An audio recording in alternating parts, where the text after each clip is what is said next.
Ian, congratulations right here. I believe this is your first stoppage win in the UFC, if I'm not mistaken. Yeah, so it's a funny thing. I guess I just knock people out when there's no crowd, because the same thing happened in Contender Series. So not really UFC, but kinda. But yeah, this is my first stoppage in the UFC.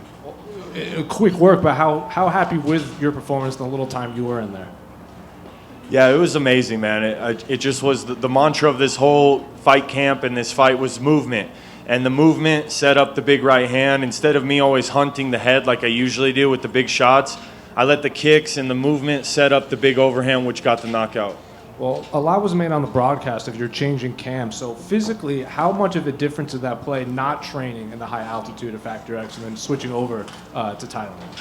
So I actually switched over to Thailand and then COVID hit. I was about 2 weeks into camp. I had to come back to Colorado. And I didn't go back to my old camp because I just didn't want the tension. And I wasn't sure if I was going to take a fight, but I just found some great old training partners. And I used Jake Ramos and Peter Straub, one from Elevation, one from Genesis, and just a small group of really good training partners. And the private attention was amazing. And I think I'm probably going to split camps now. And then this was a pretty hectic fight week for you. You might, at one point, they pulled you from the fight. So what exactly happens in those 48 hours leading up to this fight?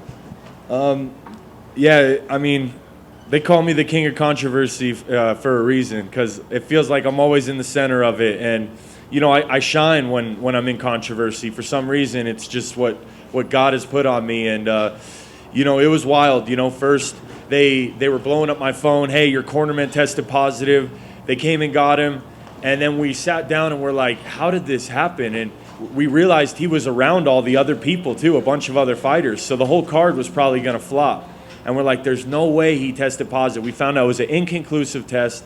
We got him retested, and the UFC did a great job. We found him to be negative, and I had to turn my phone off for like 5 hours because it leaked on the internet. And everyone was blowing me up. My fight was pulled. So I just had to stay focused. I was in the middle of cutting weight. I had to keep cutting weight. I wanted to eat, but I just stayed focused. Down here on your left, you talked about fighting on Contender Series.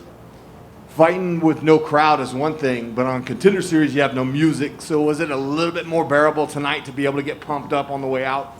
Yeah, you know, Bruce always gets me real hyped. But yeah, the walkout song is one of the most memorable moments of the fight. I really try to soak that in because sometimes you can't remember your fight.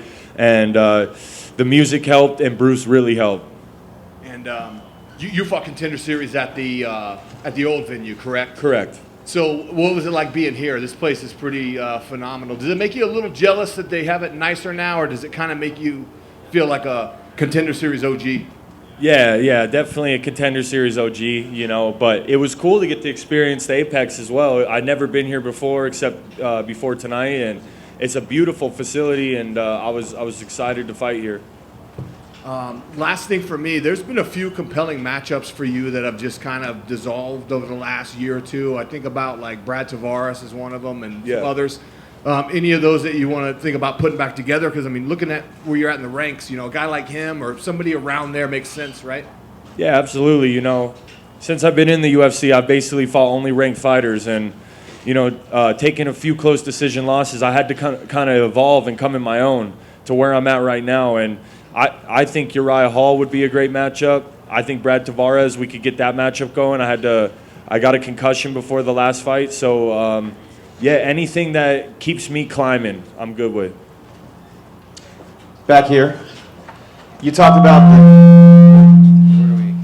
Hold on. Is that better? All right. Back here, you talked about kind of the chaos that surrounds you and the things that you've endured and been through in your life. Can you still hear me?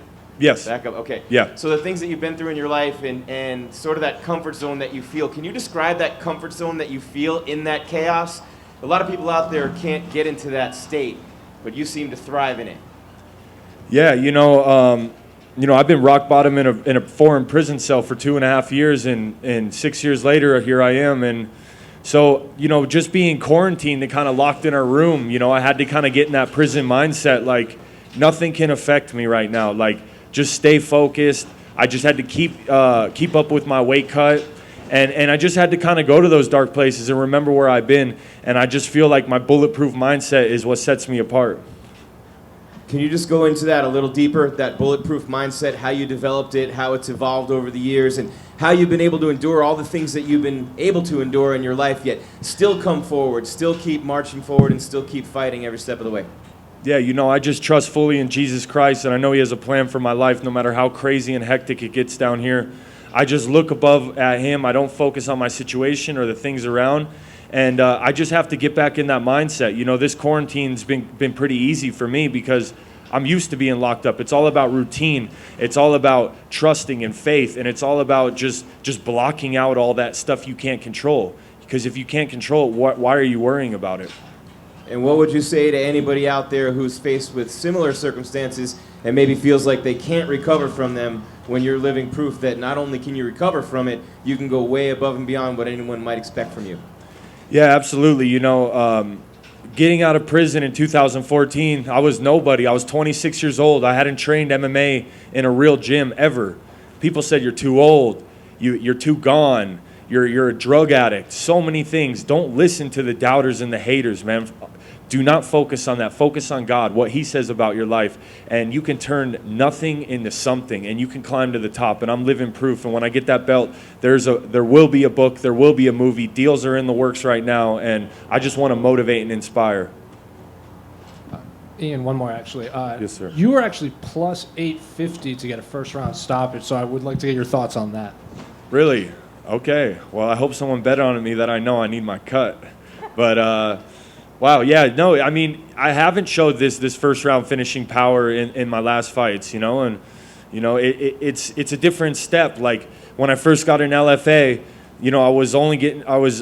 I was kind of not getting, or I was getting decisions before LFA, and then when I stepped up, I found my own, and then I started getting finishes again. And when I first got to the UFC, I was getting decisions, but I had to find that swag and that groove about me again, and being comfortable in a different cage, and I think I found it.